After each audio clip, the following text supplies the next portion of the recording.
Prehajamo na tretjo točko, volitve kandidata za člana Državnega sveta Republike Slovenije 23. novembra 2022 in predstavnikov občine Kamnik v volilno telo volilne enote. Seznam kandidatov in predstavnikov je objavljen v gradivu za volilni zbor, predlagatelj je Komisija za mandatno vprašanje volitve in imenovanja, poročevalka pa Ivanka Učakar. Izvolite beseda. Hvala za besedo, lep pozdrav vsem, bom še jaz rekla na predzadnji seji, hitro so minila ta 4 leta. Komisija za mandatna vprašanja volitve in imenovanja je imela 26. sejo 10.10.22 in na tej seji smo obravnavali prispeli predlog za kandidata za člana Državnega sveta Republike Slovenije in pa kandidate oziroma predstavnike občine Kamnik v volilno telo volilne enote. Najprej je bila ugotovljena zakonitost vloženih kandidatur, nato pa je komisija v skladu z 8. in 12. členom sklepa o določitvi kandidata za člana Državnega sveta in o volitvah predstavnikov občine določila seznam kandidatov, tukaj velja žreb oziroma abecedni red. In pa, tukaj imamo enega kandidata in pa potem seveda seznam kandidatov za predstavnike občine Kamnik, tukaj smo pa upoštevali žreban abecedni red. Volilni zbor glede na 20. člen zakona in pa 15. člen sklepa o določitvi kandidata za člana Državnega sveta in o volitvah predstavnikov občine Kamnik v volilno telo glasuje tajno z glasovnicami. Toliko imam za povedati, kateri so kandidati za predstavniki občine Kamnik v volilno telo imamo v seznamu.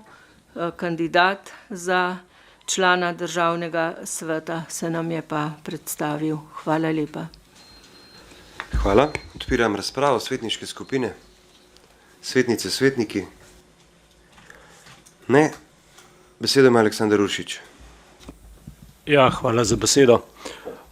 Bolj kot ne postopkovno vprašanje, ker tukaj tudi Tone Smolnikar in prej je bilo že povedano, da svetniška skupina LTS tamle piše v gradivu, kako je zdaj s to svetniško skupino, me zanima.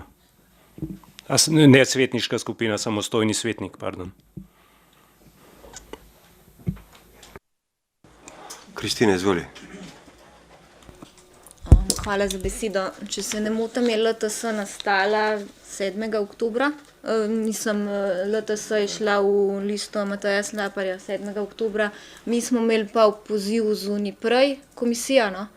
Rok za oddajo je bil 3. oktober. To se pravi, da je takrat LTS še obstajal, ne, in je bila vložena čist. Ne narobe razumete, sem za samih postopkov to vprašal za naprej, ne, da bo pravilno zapisano. Ja, sej na unem pa tako ali pa tako ne bo zapisane nikjer, zdaj. Čisto.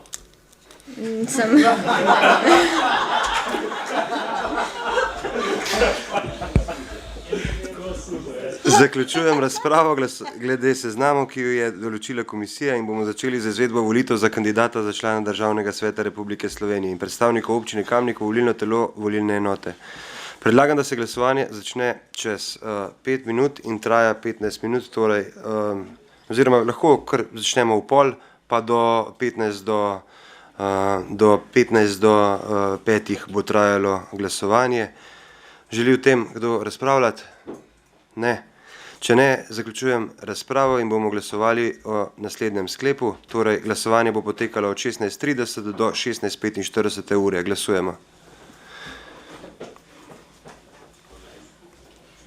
Glasovanje poteka.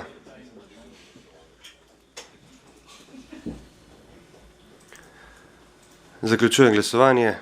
Za je glasovalo 26 in svetnikov proti nihče. Ugotavljam, da je sklep sprejet. V času tajnega glasovanja po 57. členu Poslovnika občinskega sveta občine Kamnik v prostor nima dostopa osebe, ki niso udeležene pri izvedbi glasovanja. Zato prosim, da vsi tisti, ki ne glasujete, za čas trajanja glasovanja zapustite sejno dvorano. Sedaj pa prosim predsednico in člana volilnega odbora, da prevzamejo glasovnice, volilna imenika in volilni skrinjice ter izvedete volitve. Hvala.